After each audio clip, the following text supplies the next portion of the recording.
gentlemen, if it's comfortable for you to do so, would you please be upstanding? All these many years I've loved you, no one has ever known. No one has ever known but you alone. I've kept it locked inside my heart and smiled through all my tears. My darling, I have loved you oh so many years. Each night within my lonely room I cried dear over you and prayed to God that things will turn out right. But when the dawn of day appears, I brush away my tears. My darling, I have loved you oh so many years. I'll go on pretending that my life is oh so gay and happy, dear, without you by my side. When all the time my heart is longing just to have you near, my darling, I have loved you oh so many years. Maybe fate will lead us down a path where we will meet again, and then we'll both be free to love anew. Then one sweet kiss from your dear lips will banish all my fears. My darling, I have loved you oh so many years.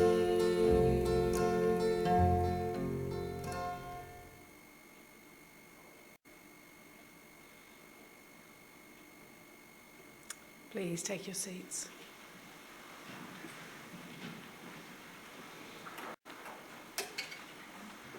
Welcome and thank you for being here. However you join us, whether present in this small and intimate gathering in the chapel or through watching through the live webcast, your presence here today is very much appreciated. My name is June Bryden, and it is my privilege to lead you through this ceremony to remember and celebrate the life of Marion, this woman who was taken from us so unexpectedly. When someone you love and care about dies suddenly, it leaves everyone stunned by the events that have overtaken our lives. Today we will pay tribute to Marion, acknowledge the positive influence she had and the joy that she gave to those who were fortunate enough to know her. She was a woman full of life, enthusiastic, talented, interested in so many things. She was also kind, generous, loving and funny. These are, of course, strange and challenging times, none more so than when we have to face the death of a loved one. The rituals and traditions which usually surround a bereavement and our ways of dealing with loss and grief have been changed beyond all recognition. It's not easy for families and friends to be apart. No longer can we put a reassuring arm around the shoulder of a friend, sometimes even hug members of our own families. Simple acts that acknowledge the sadness that words often fail to do. We all know that life as we know it has to end, and so it has come to be for Marion. And you have each come here today to say farewell in your own unique way. You, the people who loved her the most, and she loved in return. But we're here to respect the life that's been lived, recall the happy times you shared, and to remember her as she would want you to. And whilst memories are no substitute for the living presence, it is through remembering Marion that she will live on in your hearts and your lives. In a few moments, we shall recall some memories from family and friends, pause for a beautiful visual tribute, great photos of some special, very happy moments before the formal farewell and a brief close. Marion was a woman who lived her life to the full. She was never disheartened by any of the accidents, misfortunes, or the health issues that befell her. Strong and resilient, intelligent, positive, funny. She made friends easily and was happiest socialising or caring for others and helping others. As Peter told me, she would always think of other people first. She had a happy, fulfilling life growing up in Kent, with good family and friends, a successful career as a secretary, a devoted wife and best friend to Peter, before becoming mum to Nick and Alex, mother-in-law to Sarah and Laura, and grandma to Dylan, Logan, Jack and Oliver. She filled her life from the moment she got up to the moment her head hit the pillow, making a positive contribution to the lives of those she met along the way. Long-standing friends, good neighbours, and those in the community in which Marion played such a large part will miss her, her vibrancy, her energy, her devil-may-care attitude, her sense of humour. Losing her eye to cancer didn't faze her. She never got upset or took offence at any little jokes directed her way, like the time she accidentally dropped her glass eye down a toilet while staying in a hotel. Alex was with them and found himself unable to use the facilities, for he couldn't bear the thought of his mum looking up at him from the bowl. Even very recently, Marion would not have been upset by the humour over her latest ill fortune. In fact, it would have brought a big smile to her face to hear her grandson Logan describe his grandma as a pirate after the amputation of her foot. There are many people who've been there to help at crucial times during the last 11 years since Marion's life-changing stroke, but also many new friendships blossomed and nurtured, like Penny, Jenny, Anne-Marie from the Stoke Club, Tina, one of Marion's regular carers, and Jean, her close friend and walking pal from the village. We've got Brenda, Judith, Louise and Chris, and not to forget Auntie Betty Blades, as well as her friendships that have lasted over 50 years, as we'll hear later. But we are going to hear from Marion's own family, and first I'm going to invite Andrew to come up and talk about his sister.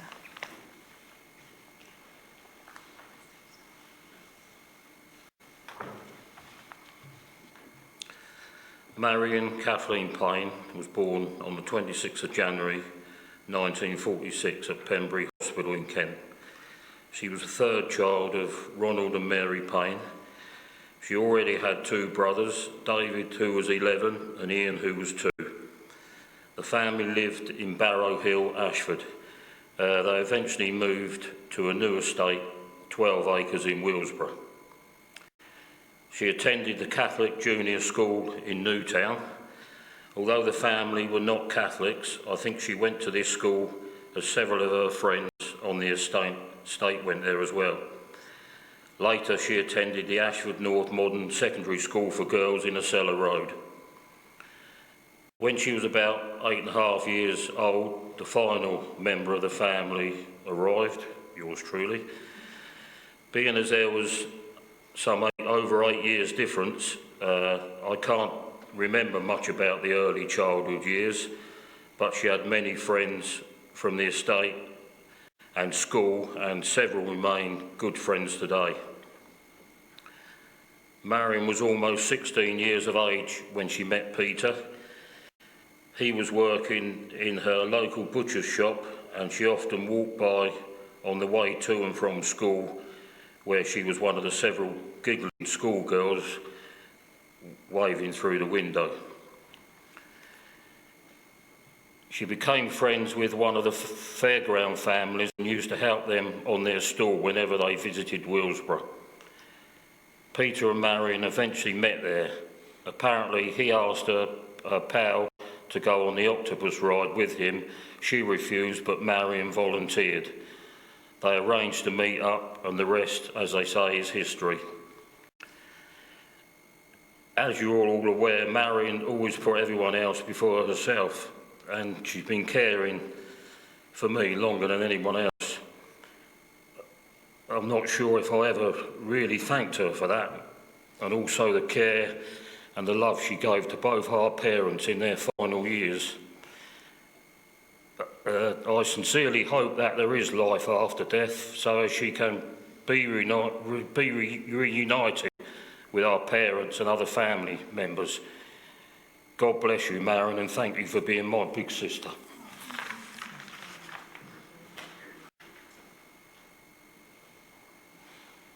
Lovely. Thank you very much, Andrew. It's a tough gig, but Peter's got an even tougher one now. Are you going to come and read your lovely tribute?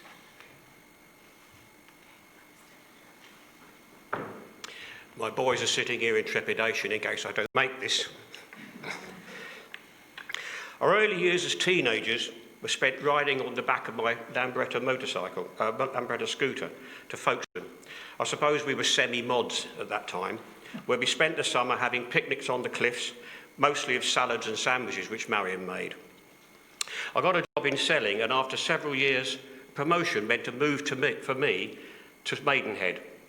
After a while travelling to and fro each weekend, I asked Marion if she was going to join me. She asked, "Is that a proposal?" I said, "I suppose it was." Very romantic. We got married at Willsborough Church, Ashford, on the 17th of April 1971. We lived in a large rented flat in Maidenhead on the River Thames for 2 years.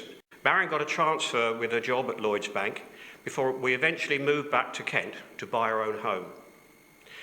Living now in Maidstone, Marion went to work for a large advertising agency as secretary to the finance director. It was here we bought her first car, a shiny Triumph Spitfire. It wasn't shiny for long. In the first month, she blew up the clutch and demolished the rear light set. This was the start of Marion's never-ending saga of car damage over the years. Our eldest son, Nicholas, was born in Maidstone in June 1976. Marion would take him everywhere in a papoose behind the seats of the Spitfire. She'd stopped work about a year before he was born, and so she started her quest to help others looking after their children. Endless visits to friends' homes for coffee, chats, and helping with their housework. After a while, the little Spitfire became too small for a growing child, so we bought her a large Renault with an automatic gearbox. There was no clutch for her to damage. New car, new accidents. One day, doing a 3-point turn in the road outside our local Lloyds Bank, she reversed right up over the curb, knocking down the bank sign. She then duly picked up the steel-plated sign, walked into the bank, and told them she'd knocked it down. Then announced, "If it helps, I used to work for Lloyds," as if that would make a difference. At this time, we were starting to have some good holidays in the south of France, driving down in our car because Marion hated flying. In fact, we were holidaying in France most years up to the time she had her stroke.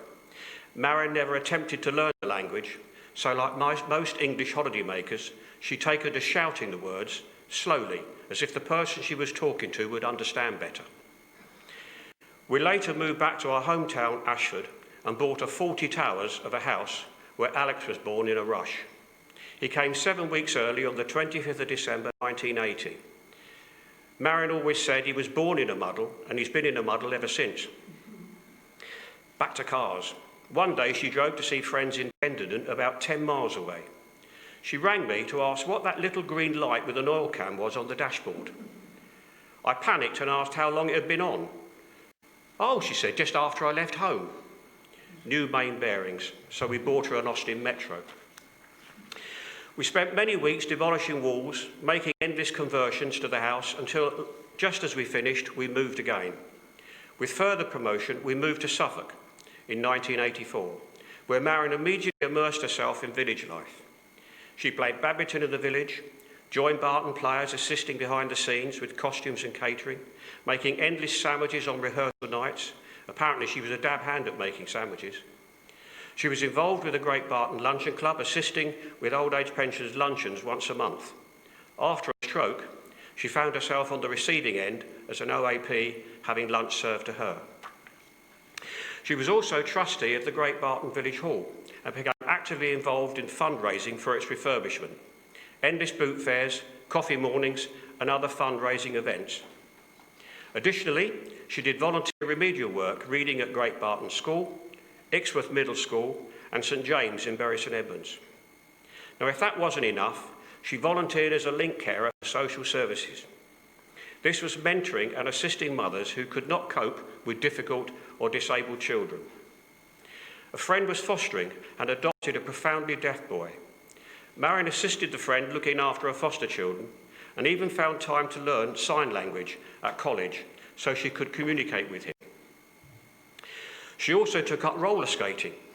One day I got a phone call whilst away somewhere and they told me she was in hospital and had severely fractured her arm. I had no idea she was skating again. It was a complete surprise.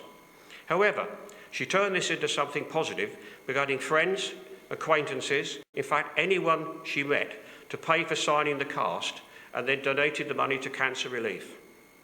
By now we had a new Clio for her to drive. There was an occasion when she wore the brake pads down so far that all you could hear was a screeching sound from the wheels. I asked, "Didn't you see the little red light come on the dashboard to warn you something was wrong?" "Oh yes," she said, "but after a couple of weeks it went out by itself, so I thought it was okay now." Each morning as I got up to go to work, she would get up about 6 a.m. and would leave the house at 7 for a 2-hour hike around the local countryside with friends. She loved walking. So many of her holidays were now being spent in Guernsey as well as France, as she loved to walk the cliffs around St Martin's. In fact, I didn't mind as long as part of the walk ended up near a pub for lunch. Another way of keeping fit was her bike. She was always out and about visiting friends, running errands for someone and never driving unless she had to. And I suppose there's much to be grateful there, I suppose. As you've heard, Marion was a people person and loved helping others and looking after children. She was a very caring individual, well liked by everyone. She was optimistic in everything she did, and she had a great sense of humour and never had a bad word to say to anyone. Marion suddenly found she had eye cancer. Within less than a week, she went from an eye test to an operation, losing her left eye in the process. She took this wonderfully, always positive, and did not let it hinder her one bit. Although I have to say the boys will back me up on this, her driving actually got worse. She was the only person I know who would wear tyres out by the sidewall because she rubbed the curb so much. None of Nick's friends dared sit in the front of the car with her. After a devastating stroke in 2019, she spent 4 months in hospital, but her fighting spirit shone through at the time as she learned to walk again. So much so that we bought a caravan, adapted it, and had several years of excellent holidays around the UK. Alas, however, over the years, Marion's health has deteriorated. She was never fazed when we discussed her health problems. Her response was always, "I don't care, I only do plasters and paracetamol." Following a harrowing accident, moving care homes, and subsequent major surgery, Marion passed away peacefully in Addenbrooke's on the 21st of October, never returning home since May this year. I can rest easy knowing that during her time at Addenbrooke's, she was very well cared for by the nurses and staff. She was never allowed to be in any pain, never had cause to moan, never agitated, and they always ensured she was comfortable and treated with dignity up to the end. And for that, I'm very grateful to the team there. I've lost a wonderful, funny, caring, thoughtful, frustrating sometimes wife, and I will always treasure the time we had together. My big regret is we never made our 50th golden wedding anniversary, which would have been next April. Marion, rest in peace, you've earned it.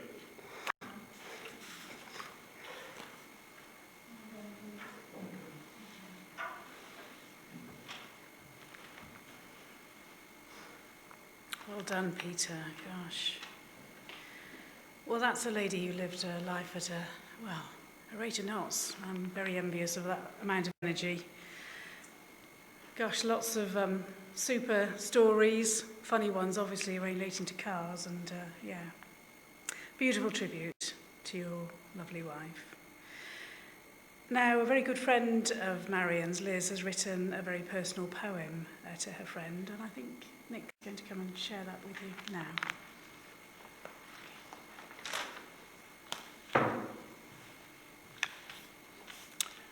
My Friend Marion by Liz. Dear Marion, how we will miss you so. A braver, lonely lady we are yet to know.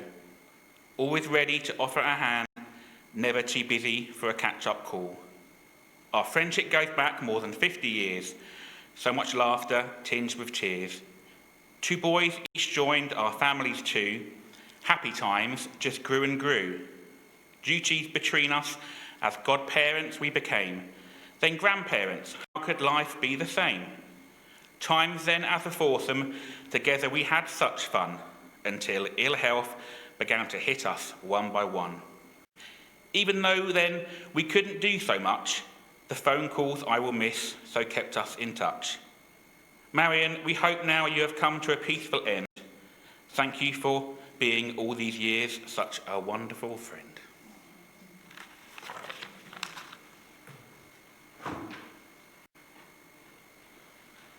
So lovely. Thank you so much, Liz, for penning that. It's a lovely tribute to a friend, and thank you, Nick, for sharing it.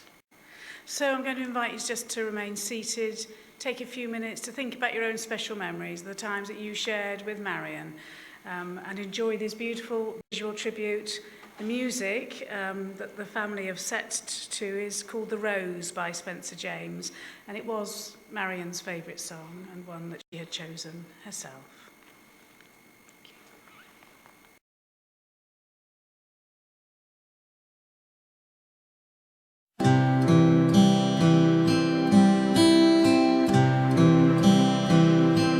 Some say love,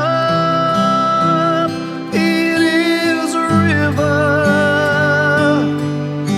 that drowns the tender reed. Some say love, it is a reason that leaves your soul to bleed. Some say love, it is a hunger, an endless aching need. I say love, it is a flower, and you, it's only seed.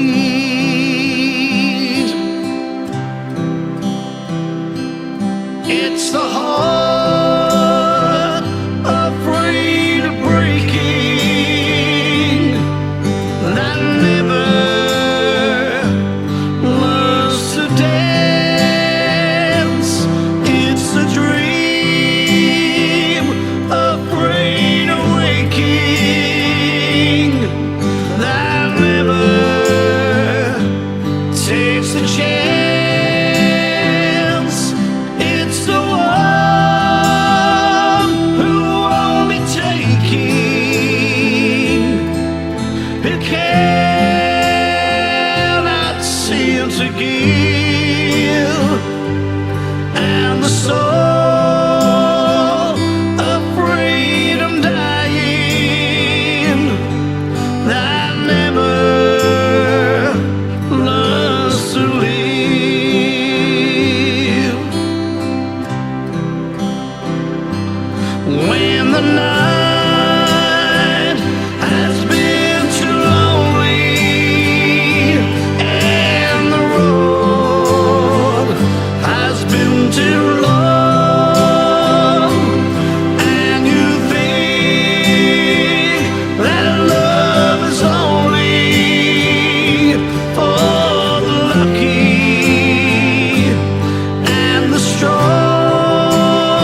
snows lies a seed that with the sun's love in the spring becomes the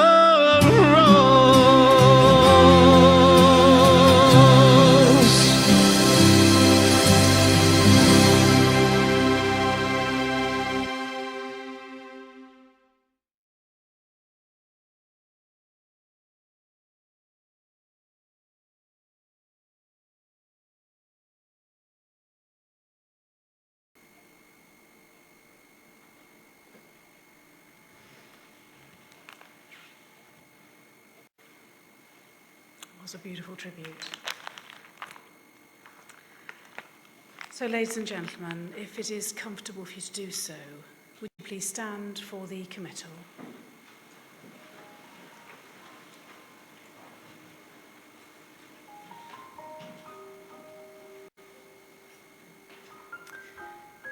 We have been remembering with love and affection Marion's life, a woman who was such an important part of your lives. And sadly now we have reached the part of this service when we must say our final farewell. The death of someone that we love and care about is like the death of part of us. No one else will ever call out from within us quite the same feelings or actions or ideas. Their death is an ending of one part of a story. As we look back over Marion's life, we ask what we have received, what we can take forward and continue on in our own lives, and what must be laid to rest. Our love for her reminds us that our sharing in one another's lives brings both joy and pain.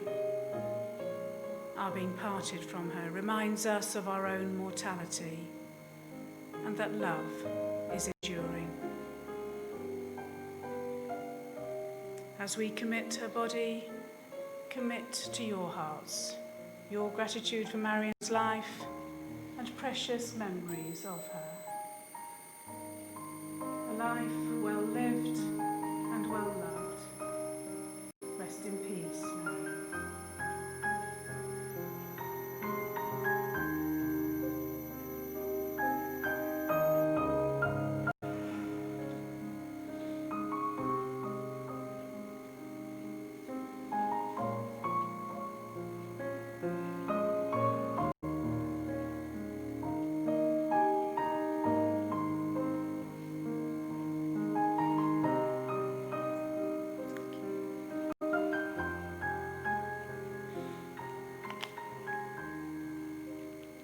Please take your seats for the final time.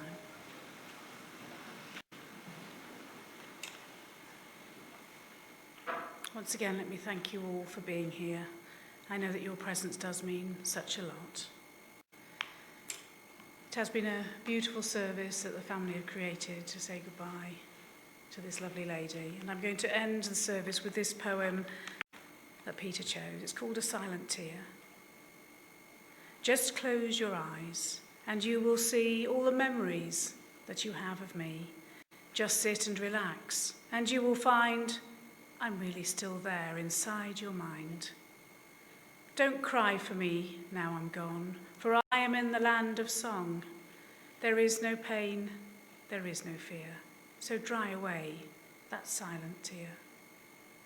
Don't think of me in the cold and dark, for here I am no longer old. I'm in that place that's filled with love, known to you all as up above. Marion leaves behind a legacy of love in her family, her sons, daughters-in-laws, grandchildren, and you were all privileged to know her and to share your lives with her. We are going to end our service with a final piece of music, a track by Joe Brown.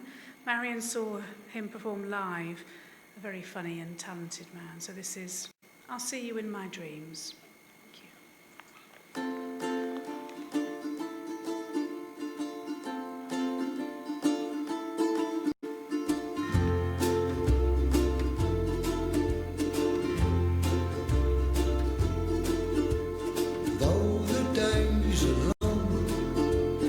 twilight sings a song of the happiness that used to be.